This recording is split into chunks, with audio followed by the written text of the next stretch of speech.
Hello मेरे प्यारे बच्चों। आज आप लोग के लिए लाया है। आज साइंस का पेपर था, प्री बोर्ड का था। देखिए, प्री बोर्ड का पेपर था। आपका कोड संख्या ये है। आपका साइंस का पेपर है। इसमें से देखिए किस टाइप से प्रश्न आया हुआ है। पहला प्रश्न देखिए कह रहा है कि ध्रुव दर्पण उत्तल दर्पण से प्रतिबिंब सदैव बनता है। तो उत्तल दर्पण से प्रतिबिंब सदैव ध्रुव तथा फोकस के बीच में बनता है। ये विकल्प नंबर सी सही जाता है। आगे देखिए, अगला प्रश्न है, जब प्रकाश किरणें एक माध्यम से दूसरे माध्यम में जाने पर अविलंब से दूर हट जाती हैं।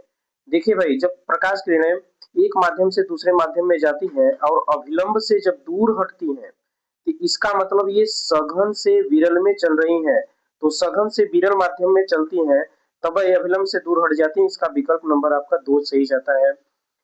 तीसरा देखिए क्या कह रहा है, एक उत्तल लेंस की फोकस दूरी 15 सेंटीमीटर है। इससे 30 सेंटीमीटर की दूरी पर स्थित वस्तु का प्रतिबिंब कहाँ बनेगा।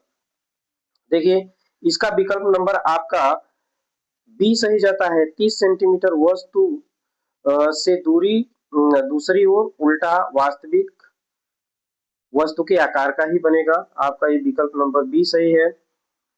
आगे देखिए चौथा प्रश्न, जब श्वेत प्रकाश एक प्रिज्म से गुजरता है तो निर्गत प्रकाश में प्रिज्म के आधार से दूरस्थ प्रकाश की रंग होती है। मतलब कि दूर सबसे आधार से दूर सबसे प्रकाश की किरण का कौन सा रंग होता है। तो ये विकल्प नंबर ए है, लाल रंग का जो है प्रकाश आधार से सबसे दूर होता है। अगला क्वेश्चन बहुत ही अच्छा है। देखिए, एम्पियर सेकेंड किसका मात्रक है। एम्पियर सेकेंड भैया, एम्पियर सेकेंड किसका मात्रक है आपका, ये आपका आवेश का मात्रक है एम्पियर सेकेंड। अगला क्वेश्चन देखिए क्या कह रहा है कि एक सेल से R1 तथा R2 दो प्रतिरोधों को समांतर क्रम में जोड़े जाते हैं। यदि उनमें से प्रवाहित धाराएं क्रमशः I1 तथा I2A एवं प्रति सेकंड उत्पन्न ऊष्माएं क्रमशः H1 तथा H2 हो, तो ऊष्माओं के अनुपात क्या होगा। ऊष्माओं का अनुपात इसमें पूछ रहा है। तो ऊष्माओं का अनुपात आपका पहला नंबर देखिए H1 बटा H2 बराबर R2 बटे R1 होगा। ये है आपका। देखिए छठा क्वेश्चन है आपका, चुंबकीय क्षेत्र की तीव्रता का मात्रक होता है। चुंबकीय क्षेत्र की तीव्रता का मात्रक पूछ रहा है, तो इसका आपका होगा न्यूटन प्रति एम्पियर मीटर।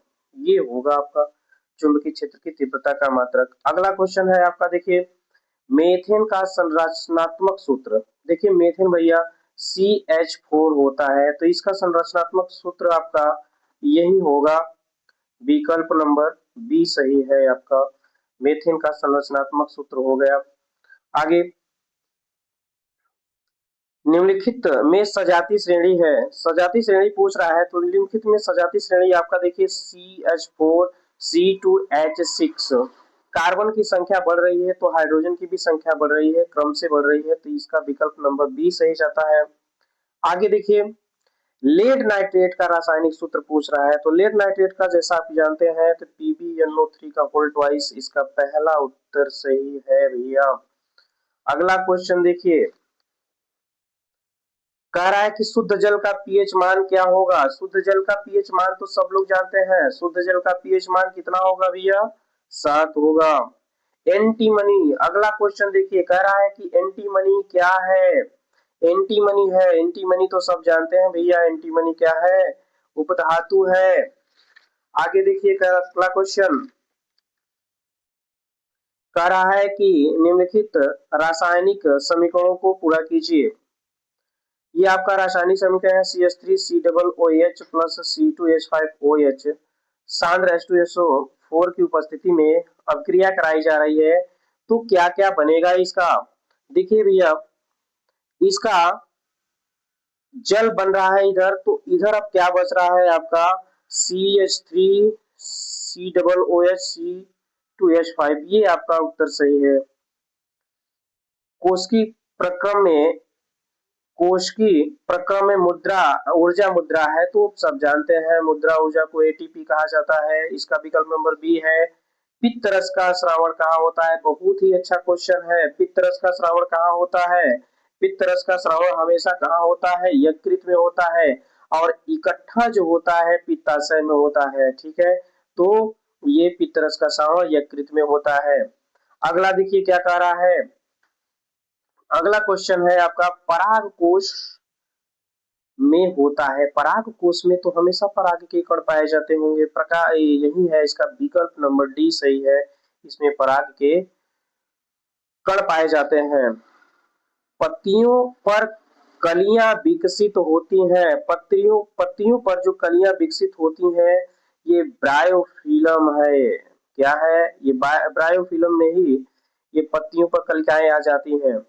एक लिंगी पुष्प का उदाहरण है, एक लिंगी पुष्प आपका देखिए क्या है, पपीता है, पपीते का फूल एक लिंगी होता है।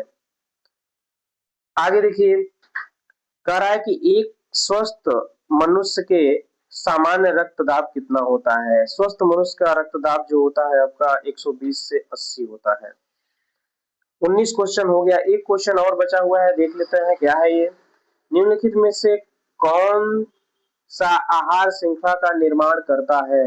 तो आहार श्रृंखला का निर्माण में सबसे पहले आपका देखिए आता है घास, बकरी और मानव। ये आपका है आहार श्रृंखला का निर्माण करने वाला, घास, बकरी और मानव है।